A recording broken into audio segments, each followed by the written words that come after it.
Howdy, welcome back to another fun-filled episode of the Unknown Secrets of Internet Marketing. My name is Matt Bertram, and today we're going to be discussing the new Openness update. And this is pretty exciting because, well, Google has not come out with a new update for the maps for quite a long time. And as a lot of people might not know, universal search is wrapped together with the second largest search engine of YouTube, the maps, and then the national search or the main Google algorithm, which they spend most of the time on. And this is the first update that they've had in almost 2 years. So it's a pretty big deal. It's caused some pretty big fluctuations. There's a lot of debate in the SEO community around it. So I thought I would give you the skinny on it and save you some time and let you kind of give you the facts, I guess, give you the gossip as well, and then let you make your own decision. Now, before we get into it, one of the things that trying to follow the standard format that we do, typically we read a review. So I'm going to jump into a quick review. This is from Jessica Koch. Matt and the EWR team are absolutely fantastic to work with. They have increased my web traffic through SEO and have helped me navigate an increasingly complex online advertising system to ensure that my business stays on top of the search results and up to speed with current trends. They truly have great character and have you and your team's best interests at heart. Punch in the face, but tip to Jessica. It's a loving term. Thank you. We appreciate it. I can tell you that the complexity of online marketing, whether you're an internal marketer or a small business owner trying to figure out how to generate new leads, even big businesses with digital transformation, you're having to become an expert in it, and it's exceedingly complicated. A lot of these platforms are built by engineers, and so they're not overly intuitive just yet. But I think once you start to kind of understand how they're structured and how to set them up, it becomes a lot easier to comprehend, adding new platforms and new strategies to that once you understand how the overall infrastructure works as well as the market landscape. But certainly incorporating advertising and SEO is quite powerful. We have a lot of information on that and supporting that, and we could save that for another podcast.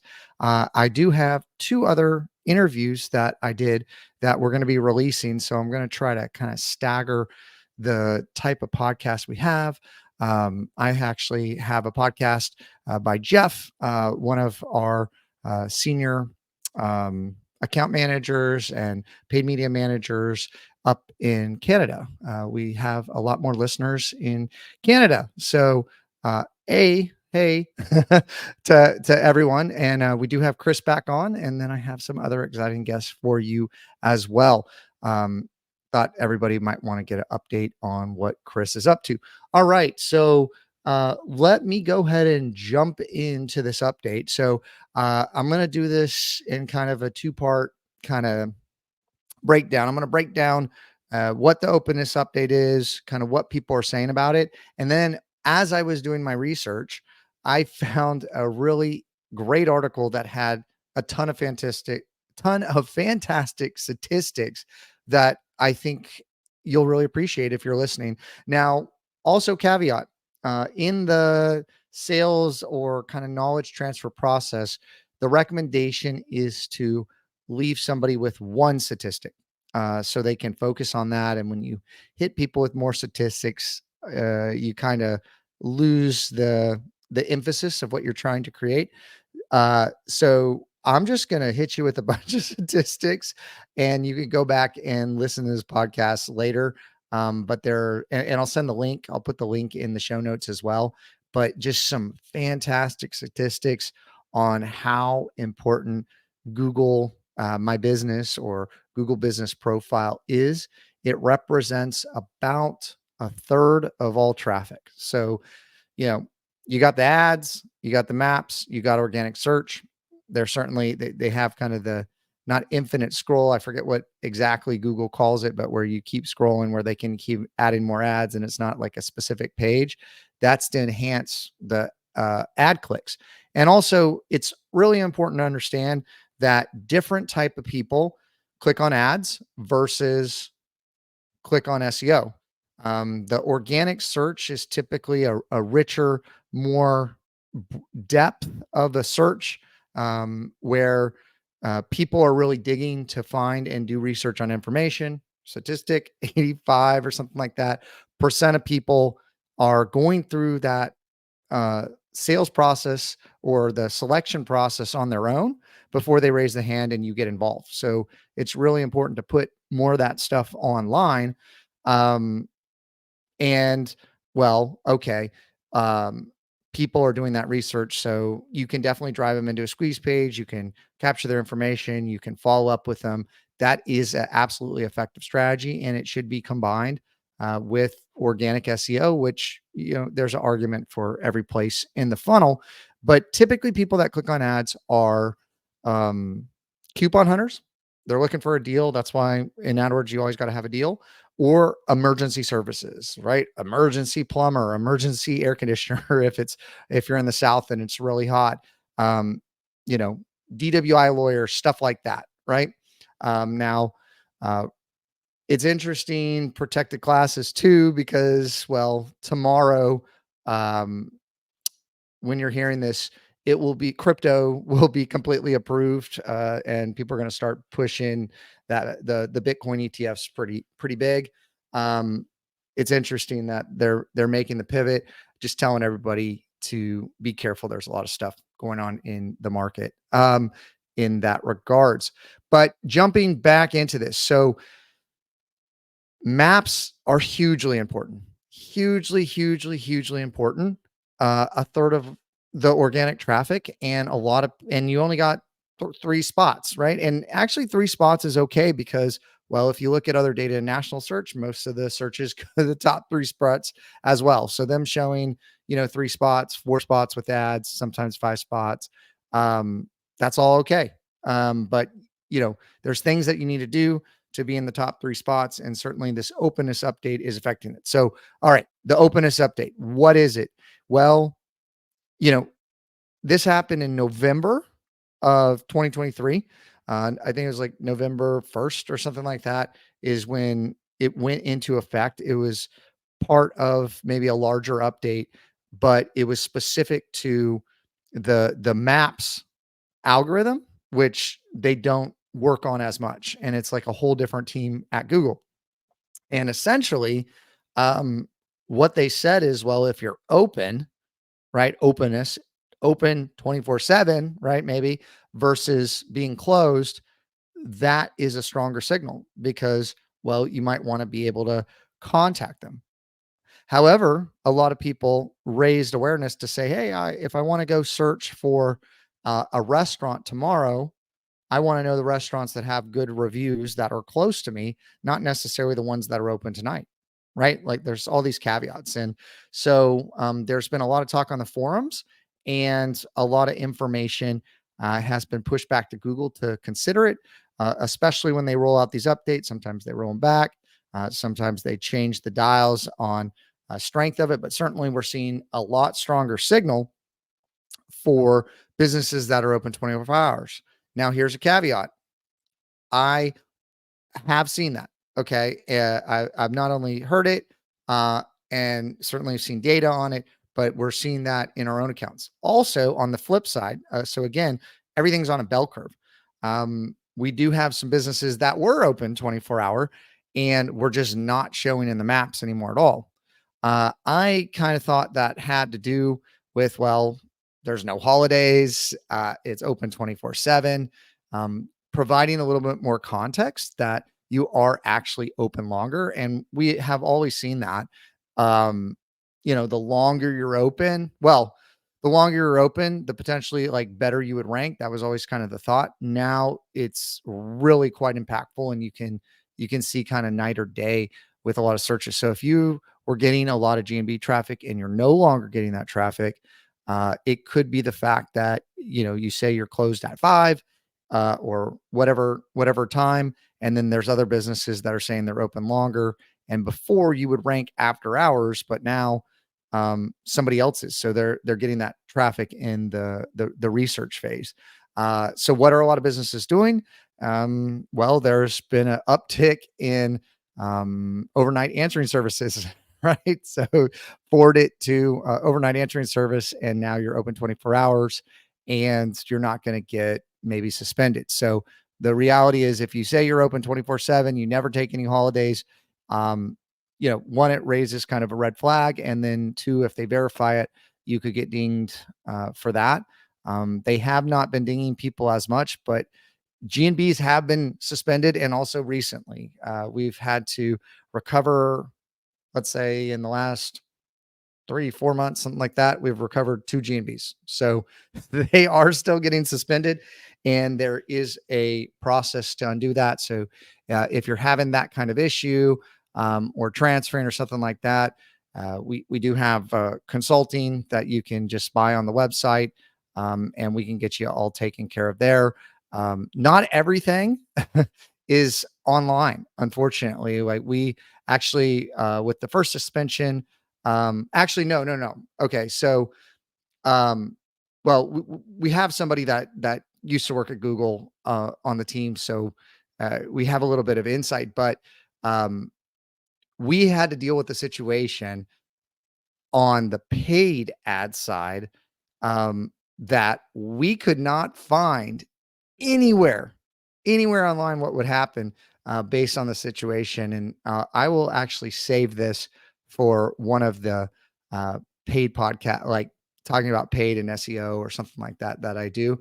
But um, I should probably publish uh, a case study on it, because we did not know how Google was going to react, and we were actually uh, surprised that we knew that there was set policy, but we couldn't find out what it was. Anyways, um, a lot of this stuff you can dig around and find forums, and also there's older posts that are out there that have some of this information that maybe Google's modified it, but it's not really covered very well. Uh, and the manual penalties on the Google side have slowed down, but on the GMB side, look, you can get popped for that, and it could be quite a bit of your traffic. And if you're certainly doing things that are not following the Google guidelines, um, you at some point will probably get investigated, and there is a lot of spam still associated with that. And then with these updates, there's just you know uh, a lot of ranking movement, but they typically kind of figure it out. So let me look at this article. So Local Falcon put out an article, how to test for open hours as a local ranking factor. So if you do local SEO, you're probably aware how often Google changes its algorithms. If not, we'll give you an idea. It's about 1,000 times a year. The frequent changes often affect when factors go into determining local rankings, as well as how heavily each of these factors contribute to rankings at any time. Now, again, I think that maps and the universal algorithm or national search are a little bit different. Well, Google implemented one of the core updates back in November 2023 around the local SEO professionals starting to know something pretty big. Whether or not a business is currently open definitely affects how visible it is in many local searches. And this has always made sense, right? So we've always recommended to kind of extend your hours a little bit. A lot of people search early in the morning, Sunday afternoon. Um, it depends on your business, right? Not a lot of people are searching Friday afternoon. Again, it depends what your business is.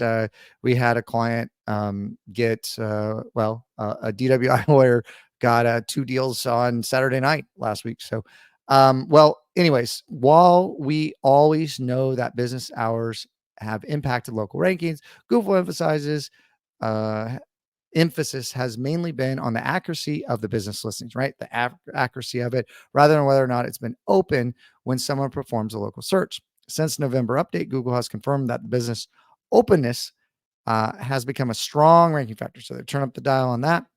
and it determines the local ranking factor for non-navigational searches or more general searches that don't include a business name. Does openness as a ranking factor mean your local SEO, and how can you test for it? So, okay, so I'm reading, right? So what does this mean for local SEO in 24?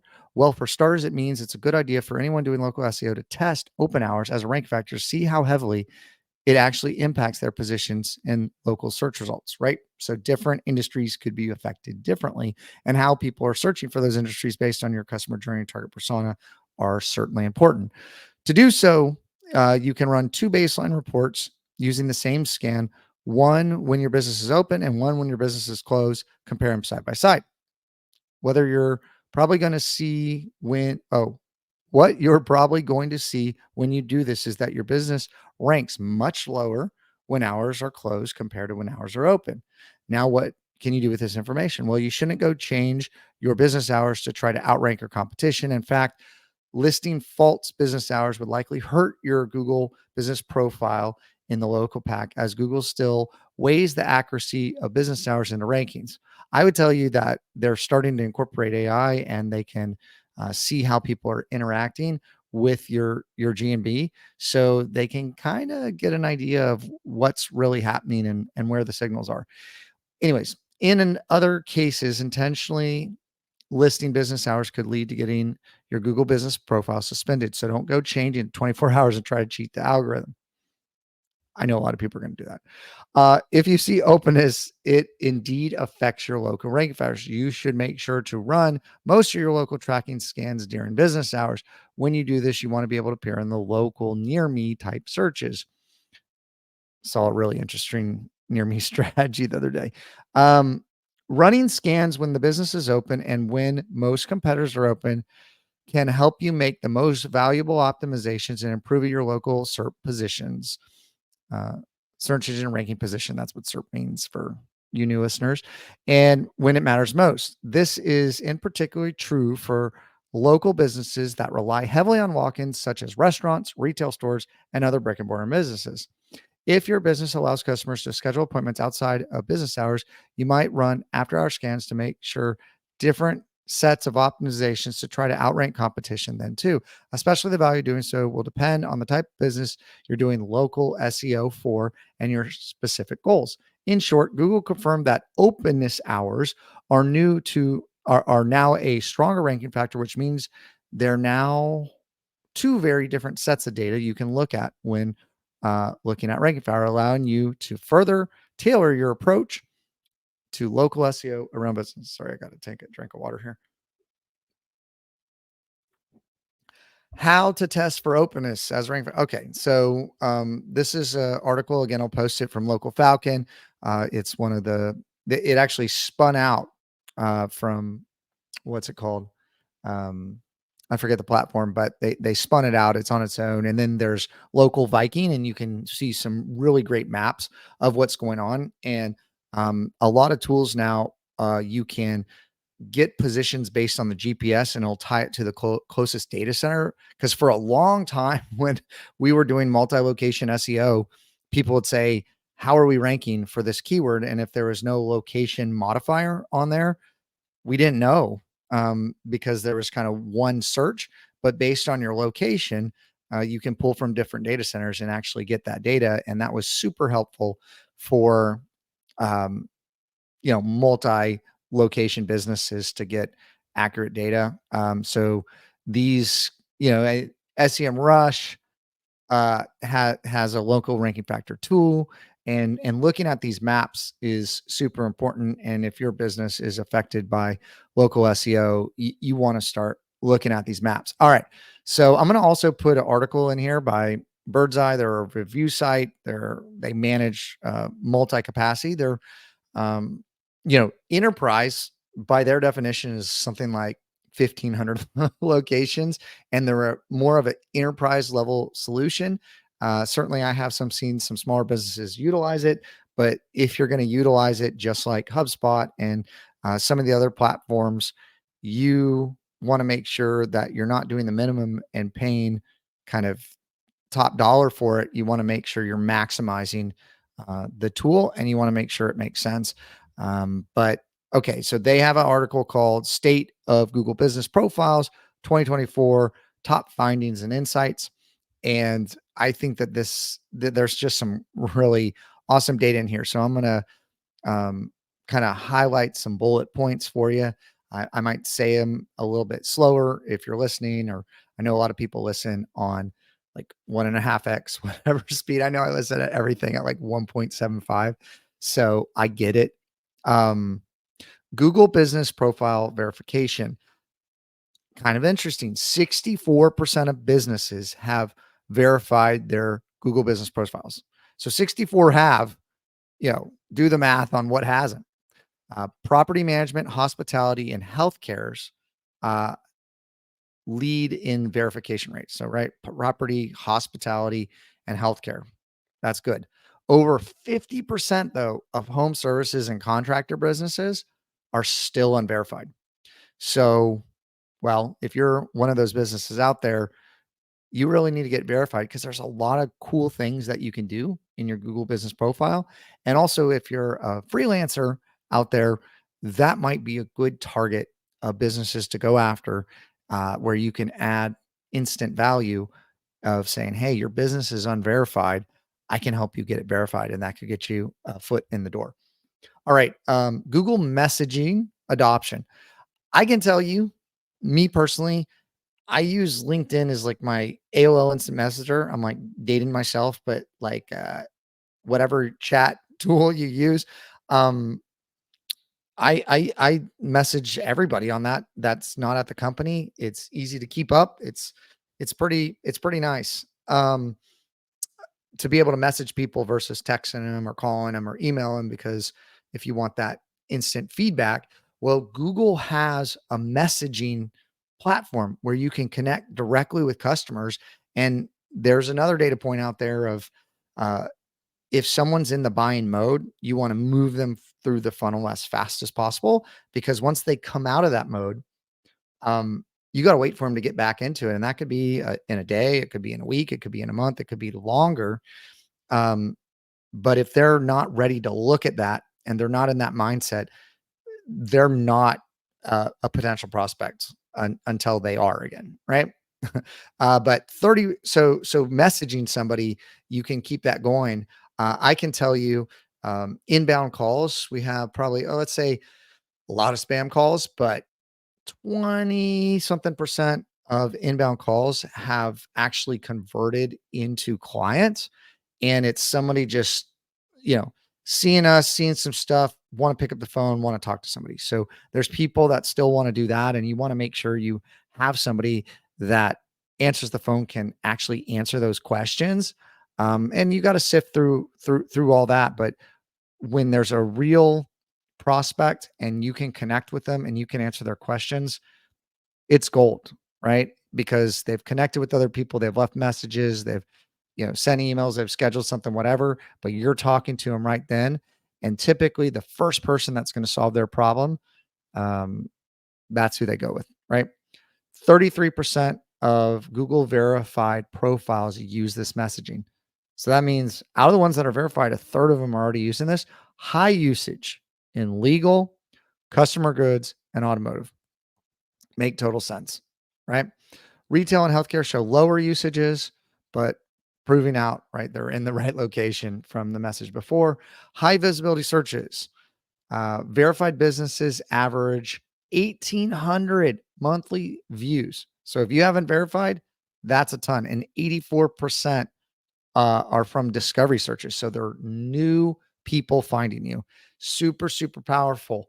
Also, you can typically rank in the maps faster than you can rank in national search because you're only competing with people in your geographic area.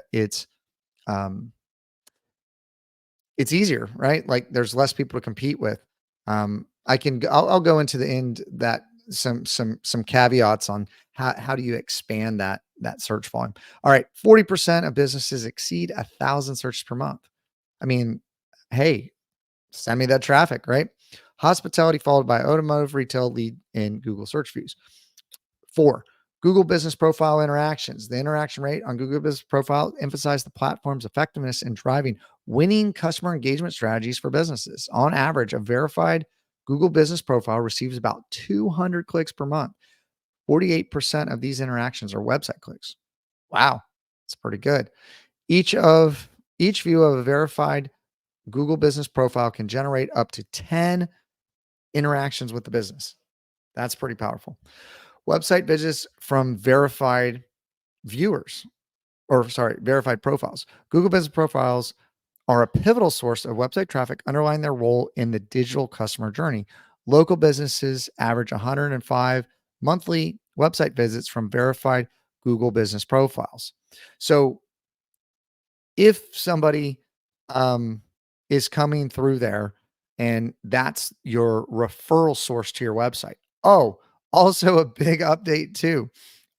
Before I forget, there was also a lot of debate out there about the Google My Business or GBP, Google Business Profile websites. And I had been asked this a lot. I had been, you know, one way or another about it. I ended up never really building out those because I thought that was another website which you could build out and you could drive traffic to your website. But if you're using a lot of the same content, it creates duplicate content and then it kind of fights for rankings. I was just a big fan of driving all the traffic to your main website, but this was an option for a lot of businesses that maybe don't have a way to build out a website. Well, that option is no longer there. So they're getting rid of that. And so if you spend a lot of time building out those profiles and they're driving a lot of traffic for you, or they're your main source of traffic, heads up, you need to go ahead and build another website. And there's a lot of great, easy builders that you can use. And I will also dispel the rumor that like Squarespace, Wix, I don't know too much about like, what is it? GoDaddy Builder or anything like that. But I can tell you Squarespace and Wix, we can rank those websites. Um, it's not a problem. The reason people prefer WordPress, well, there's a deal between Google and WordPress that they get indexed faster and maybe it can read more code as a uh, headless browser or whatever. But man, there's some advantages of Squarespace and Wix. And if you need a visual builder, I don't want to suggest that you have to move away from that. Even Shopify, you can do some pretty good SEO with it. And then there are strategies to incorporate with subdomains like multiple CRM or what is it? CMSs, sorry, content management systems. But yeah, just heads up. All right. So Google Business Profiles are pivotal source of website traffic, underlying the role in the digital customer journey. Local businesses are okay. So I think we read that. Sorry. Um, then there's just kind of this image here showing automotive, hospitality, and recreation off the charts. Everything a little bit lower, beauty and wellness, consumer goods, retail property management, kind of that next tier. Direction requests. This is something, that might be worthwhile to implement if you do have employees that are still driving to the office or you're trying to get them back. I saw something about Bank of America sending out education letters to get people coming back into the office the other day, but um, you know, encourage them to use driving directions on Google. Um, that is a ranking factor, right? And customers having it easy for them to use um, driving directions, right? And the more time it's used, the more interactions with the site, the more signals it sends that your business is a legit business and it's a brand. So the frequency of direction requests highlights Google Business Profile's utility in guiding potential customers to physical locations. Verified businesses receive about 66 monthly direction requests. I can tell you that a lot of this data is coming from bots, and I don't know when Google's going to update it, but um, I've just seen some businesses that are not really in-person businesses with hundreds of driving directions per month. Even businesses that since COVID have people working from home, and there's all these driving directions. It's bots, right? Anyways, recreation hospitality businesses receive highest number of direct requests. Number of direct requests per verified Google based on industry, hospitality, recreation, automotive, and retail kind of second tier with consumer goods. Everything else kind of lower. I mean, just think about the business. Calls from verified profiles. I do see this being helpful. Um, Also, LSA ads, which we certainly recommend for businesses as the first way to start because you can get your money back if you qualify. Um, but it's Google tracked, right? And if the referral source is good to your website or the call, um, usually the quality is better and it also sends really positive signals for you with Google. So businesses receive about 595 calls annually, so roughly 50 a month from Google verified businesses. Certainly, this varies per industry. 24% of businesses with verified Google business profiles get more than 50 calls per month. So 25% of them get more than 50 calls per month. Again, just reasons to do this. Um, photos. Photos are super important on verified profiles. It says average of photos per verified location is 26. So, understanding what the bell curve is, um, have more than 26. Home services profiles have mostly pictures averaging 70 per verified profile. So per industry, it's a little bit different. Finance, healthcare with 6 to 12 respectively. Here's the pro tip. It is a GPS platform, like first and foremost. So if you're going to be putting pictures, in Google My Business or Google Business Profiles, taking this away, they said, hey, we want pictures of the inside. We want pictures of the outside. We want pictures with clients. We want pictures with team. We want pictures of your brand. They had these categories. Now they just say, hey, you can upload pictures, follow that format. I would also tell you, if you're going to take pictures from the outside or inside, have verifiable landmarks from the street. Okay. And it's looking for landmarks. It's looking for topography. It's a GPS system. So there's your pro tip there. Post publish it on Google Business Profile. This is part of our Google Business Profile or local SEO offering. Remember, it's a whole different search engine. So posting uh, on GNB and understanding how you're pushing around that link equity is super important. Also, what you're talking about. Um, 40% of 40% of businesses have never posted on their Google Business Profile, indicating a significant area of potential engagement and visibility that is currently underutilized.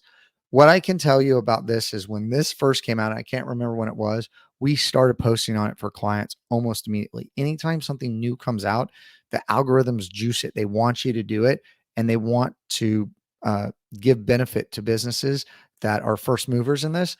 And this generated a substantial amount of business for our clients, and I think it still does. I think it's a really, really great way to have little mini posts talking about stuff, engaging with clients, people to look at this stuff. And it also helps with SEO. So it should be part of your larger strategy, which I'll do another podcast. I think I'm kind of running up here on time on this one. All right. 10, Google reviews, the volume of Google reviews received. Um, yeah. Online reputation, customer trust. Businesses received on average 66% new Google reviews per location in 2023. So if you're not getting 66 reviews per year, build a online reputation management process to develop these. And again, Berto, I guess, could be a great solution for you if it makes sense financially. What I would tell you is responding to the reviews appropriately is super important. Also, if you're freaking out, you got a bad review, I mean, it happens. Google actually looks at your response. If you if you do a not so good response or emotional response or whatever, or you don't fully answer what they're saying, uh, Google will say it's relevant. Now, if you answer it well, you address the issue, it will actually be, um, it will start dropping in relevancy. Also, if you're using the keywords that are useful to your services, certainly positive keywords, um, positive intent keywords in that area. These are all things. Remember, it's a different search engine, it's a different platform. It's pulling from different signals. This will help you. So online reputation management super important, not just on Google, but on the other Web 2.0s. Again, this could be a whole nother podcast. Reviews are key to converting business. Once you start ranking somebody in SEO, which again, this could be a SEO ranking factor, but then it moves into CRO, conversion rate optimization, and getting people to take action. The number one thing that helps people take action is they read the reviews and they kind of um, take it almost as a referral from a personal friend, if there's enough of them, on whether they should move forward or not. I forget what the terminology of that's called, but reviews are super important. So if you don't have a reputation management program, you really, really should have one. This is saying automotive, hospitality, and recreation are most important. Um, and then the rest of the article goes to just important things, breaking it down: website visits, uh, direction requests, calls to business, other interactions. Again, some more data. Website visits account for 48% of all interactions on Google My Business, right? So, getting your profile going, and getting it ranking super important. And yeah, just more data, more data, more data, more data. But really, you got the gist of this article. Um, Please leave me a review on the platform you're listening to it on. We'll put links to being able to leave it on some of our platforms that we control and manage. Certainly, we have a lot of audits and workshops and one-on-one consulting, and we are a execution firm, so not just strategy but execution. If you need help, if you found this helpful, um, let us know. Hopefully you're sticking around to this point, and I want to certainly let you know that we appreciate you, and there will be some really good podcasts coming here soon. And until the next time, if you want to grow your business with the largest, most powerful tool on the planet, the internet, um, reach out to EWR for more revenue in your business. Just go to our website, and up in the upper right hand corner, you can set a time to talk with one of our digital marketing representatives. Until the next time, my name is Matt Bertram. Bye bye for now.